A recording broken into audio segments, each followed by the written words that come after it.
mga kamarites. Hello mga mamshis. May mamshi ako kasama dito. Ang sister ni Brenda. Ayan si... Sabi niya, hindi, alam niyo ba bakit kami natatawa na? Kasi nahihirapan siya, hindi niya alam kung paano siya magtatagalog. Pero sige, dadandahanin natin siya. Ayan ang ate ni Brenda, si Mamshi Charen. Ayan, si Mamshi Charen na makakasama ko ngayon. Habang nandito kami sa kanyang tindahan, kasi nagtitinda siya ng mga fishball, kwek-kwek, squid ball, french fries. Ayan. At dahil nga naman siya, merienda time na. So, anong oras na rin, magme-merienda na tayo. So, order tayo rin sa kanya habang nag-chismisan kaming dalawa. Handa ka na makapag-chismisan? Ang darang marites. Handa ka na makapag-chismis? Di ba, mostly ganito nangyayari. Ano, halimbawa, nasa isang meriendahan, nagkukumpulan yung mga marites.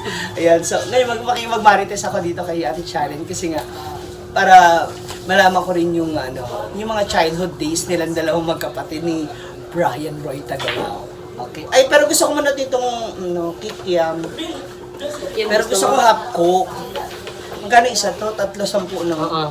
20 pesos niyan. And ano tong isa? Kikiam din yan. Hindi. Tempura. Eto, ano to? Kikiam. Eto, tempura. Iba to. Hindi, mas gusto ko yung squid ball. Meron squid ball? Wala. French fries. At saka, parehas sa tempura. Sige. Tsaka tempura. Ito, magkano? 6 pieces. Kano yung 20? Ay, hindi. 20, oh. Tapos isang french fries magkano? 10. Ito, 10 pesos yung isang ganito. Nakatakal. O, dalawa rin yung gusto kanya. So, magpo-food trip kami habang nagchichismis sa kami Ate Sharon. Simulan natin ang simulan natin sikahan. Wala siyang choice kasi syempre bibili ako customer. Customer always right. So, wala siyang choice kundi sumagot sa akin. Tapos ito pa nakakaloka. Bagay na bagay itong aming usapan kasi meron siyang chismis. Chismis sa kanyang cheese. So, mag-chismisan tayo. Kumusta pala kayo, growing up? Yung lumalaki kayo ni Brenda together? Okay lang. Kayo ba yung tipo na typical na magkapatid na lagi nag-aaway, nagsasabutan? Minsan, pag yung trabaho hindi nagagawa, yung sa kanya. Gawaing bahay. Oo, gawaing bahay. Talaga? Naka-assign sa kanya. Anong naka-assign na trabaho sa'yo madalas? Sa kanya? Hindi, sa'yo. Sa akin, maghugas ng pinggan. Laba? Oo, laba. Ayan. Maglinis sa bahay. Siya, Luto? magluto siya. Sa kanya? Magsaing ng kanin. Kasi sa pagkain, sa pagluto, maano rin siya mabusisi. Kaya kami, kapag nagsusubok kami na magluto ng mga lutong ulam ng Bisaya. Pero kami, dapat sigurado kaming alam namin kung paano gawin. Pero kami sa amin noon, yung papa namin yung mahilig magluto. Siya talaga yung nagluluto ng ulam. Ng ulam. Tapos siya, ano madalas niyang gawin? Ayun, yung naka-assign sa kanya, yung magsaing ng kanin, ganun. Taga-saing. Tsaka yung magtibag. Ano ba ito? Yung mga kahoy? Hindi naman. Yung papa kong gumagawa niyan. Tapos si kuya, si Bimbo. Maliit pa yun? Hindi pa yun yung... So dalawa lang talaga kayo sa nag-decide. Ilan years ang gap niyo ni Brenda? 2. 2 years? 2 years. 2 years ang gap. Lapit mo kasi baka madulas ka. Mainit kasi. So 2 years ang gap niyo yung dalawa? Okay. Tapos itong si Bimbo, ilang years naman ang gap malaki ni Brenda? Ma! Ilan ang gatulig, ma? Ilan ang Bimbo ka? 20? Hindi niya alam. 24. 24. 24. Tapos siya 30, mag-33. 33 this year. Oo. Tapos si, Kara. Si Kara. Ang dami ng buti Kara. Okay. So, paano away ninyo? Sakitan, pisikalan, ganyan. Bumubunga din kayo, hatawan. Minsan. Sipaan, sipaan. ganyan. Talaga? Oo. Pero hindi naman yun, hindi naman yun. Hindi, normal naman yun kasi sa magkakapatid. Kasi bunganga. Ano na siya nun? Nararamdaman mo dagat na? Talaga? Mahilig siya sa amin. Nagkaroon ka ng pagkakataon na parang nilaglag mo siya sa tatay mo? Ay, hindi. Wala naman sa amin yan. Wala. Ay, hindi naging sumbong-sumbongan, wala naman. Ah, talaga. Okay, sa inyo magkakapatid, sino yung pinaka-favorite ni Mama Sita? Wala namang favoritism sa mama ko kasi pantay-pantay yung pagtingin niya sa amin yung walang mamahal niya ang isa, yung ganyan, wala Kasi naman. mostly pag panganay or bunso, yan yung malapit, di ba? Oo. Si Papa, Wala din, pantay lang. parehas lang. Oo, wala naman kami naramdaman na may paborito sa isa sa amin, ganyan. Ito yung panganay mo? Hindi yan, bunso. Ay, Yung panganay ba na anak mo? yung ng lamisa, yung mesa na, sa pangalawa. Okay. Si Aliyah So, ilan ang anak mo? 3, pang-4 na isa. Oo nga, kasi buntis si Oo. Ma'am, si Charid. si Brian Roy, lumigilid-gilid. Okay, nung lumalaki na kayo, nag-aaral kayo, paano naman ang naging ninyo, banding ninyo magkapatid? Hindi naman kami Pero ba kayo masyadong nagbabanding yan. Oh. Wala naman sa amin ng Halimbawa sa ilog, kasi ang dami yung post dito sabi ba naliligo sa ilog. Hindi. Ano yung madalas ninyong ginagawa together? Sa laro, mga ganyan. Wala, iba-iba kasi kami na gusto ng laro eh. Iba yung mga kaibigan niya, iba din sa atin. Ganun. Oo, hindi naman kami na magkasama, maglaro, ganun. Kasi iba yung mga kaibigan niya. Sa school, kayo, magkasama ba kayo? Sabay kayo pumapasok? Minsan hindi. Bakit? Magkaiba kayo ng oras ng Oo. klase? Ay, hindi. Pareho lang naman yung kasi maaga naman kami umaalis dito. Naglalakad, papuntang highway, gano'n. Sa Kasi, school? oo. Lakad lang kayo or Lakad. lakad lang. Oo, kasi wala naman kami masyadong pera pang sakay ng habal-habal, gano'n. Pag malapit ng malate, yun. Ano madalas niyong baunin? Pera lang. Yung Nag- sa elementary, 3 piso, gano'n. Tapos doon na kayo kumakain sa Oo, dun sa school. Okay, ngayon naman na syempre nandito na kayo may sarili ka ng pamilya, so as ganun din siya, may sarili na rin siyang mundo, mas lumawak pa. Nakita mo ba siya noon na pagluwas niya ng Maynila, magiging ganito yung kahihinat na ng karir niya, o ng buhay niya? Ulo. Nagpaalam ba siya sa'yo or sa inyo nung umalis Sa siya? totoo lang, magkasama kami niyan, papuntang Maynila. Oo. Doon kami sa pinsan namin nakatira. Ako nagtatrabaho doon sa pinsan namin, naging yaya, gano'n. Tapos siya, nag-iba ng work Oo.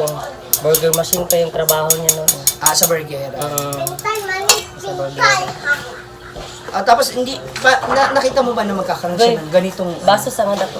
magkakaroon siya ng ganitong klase ng Baso nga dapo. Ano ba? ganitong klase ng career o ganitong klase ng trabaho? Wala naman kami sa iniisip namin na gano'n na Mangyayari yan ang mangyayari sa kanya. Pero yan talagang pangarap niya. maging artista talaga. Oo, maging artista talaga. Dahil yan yung sinasabi niya sa amin dito noon na gusto kong mag-artista, gano'n. Gusto kong pumunta ng Maynila. Tapos, tinuloy-tuloy niya hanggang sa nangyari to. Hindi naman Pero nagalit hindi kami nakapaniwala na ganito. Ayaw mo pa, di ba? oo. Tapos si Papa mo nung nalaman, anong naging reaction? na bakla siya, gano'n. Na naging vex na si Brian. Wala naman siyang na hindi niya gusto, gano'n. Wala lang. Siguro sa isip niya, kasi hindi niya pinapakita sa amin na gano'n na binugbog niya dahil nagbakla, gano'n. Wala namang nangyari na ganyan. Actually, na-chismis sa akin ni Mama Siten na hindi talaga mabigat ang kami ni... Oo. Siya lang ang laging namamalo sa amin. Pag hindi namin ginawa yung mga trabaho Mostly namin. sa mga nanay.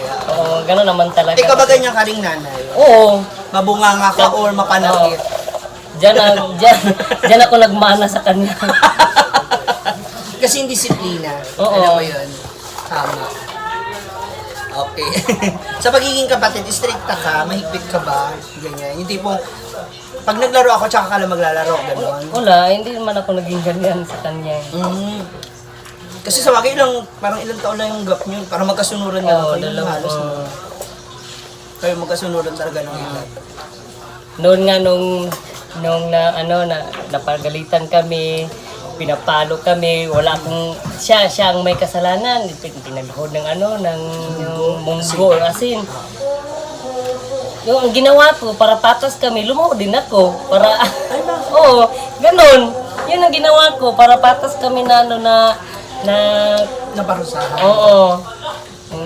Kung ano yung ginawa sa mama namin sa kanya, nung pinaluhod, o lumuhod din ako kahit wala akong kasalanan, wala akong nagawang kasalanan sa mama ko, ganun. Bakit mo naisip na gawin? Para lang, Hindi, parang, may guilty ka ba o ano? hindi, parang, masakit din para sa akin yung gano'n. Ate. Okay. Ang sweet naman ni ate, kaya paano bawing-bawing? Okay. Ngayon, kamusta na yung relationship ninyo ngayon as Okay lang magkapatid? naman. Okay lang. Mas intact Min- ba kayo? Mas intact, mas kayo mas close na lalo? Pero hindi naman kami naging close lalo dahil Close lagi na naman kayo siya ba? nandun sa sa Maynila. Oo. Yun, makasama namin siya, umuwi lang. Yun lang. Pero, minsan siya nagagalit sa bungangan niyan eh. Namana rin Oh. kay mama. Okay. Ano ka ba? Tawag rito, kung meron kang gusto balikan noon, nung mga bata pa kayo, na ginagawa ninyo bilang magkapatid, ano yung gusto niyo gawin ulit? Yung magkasama kaming tawagan yung maglagan eh. Gumala. Bumasyal. Gumala. Saan? Papunta Saan kayo papunta doon sa palaruan. Mar Park kayo? mm. Tapos, anong ginagawa niyo doon sa palaro? I mean, may siso ba, duyan, Hindi. Okay, habulan. Magkasama kaming papunta doon sa sa palaruan. Siya iba ang laro niya, iba din sa akin. Tapos ano pa? Wala naman kami masyadong ginagawa. So yun talaga, Yun lang. ang pinaka-favorite yung bata ng girl na kayo. Actually, masarap talaga ulit maging bata. Ngayon, nakakagawa ka na ng bata. Nagulat siya pag sabi niya, yung ate ko buntis na naman pala. Pero congrats ha. Thank you.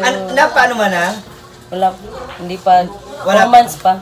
Okay. 4 months pa lang ba siya? Okay. 5 to 6 months, malalaman na kung ano yung gender ng 5 to 6 months. Okay. So kung babae, okay na, kota na. Okay na. Wag muna. Wala naman sa Tuloy plano pa. kasi ito yung mga pambuntis. bigla lang Naipotok oo, bigla.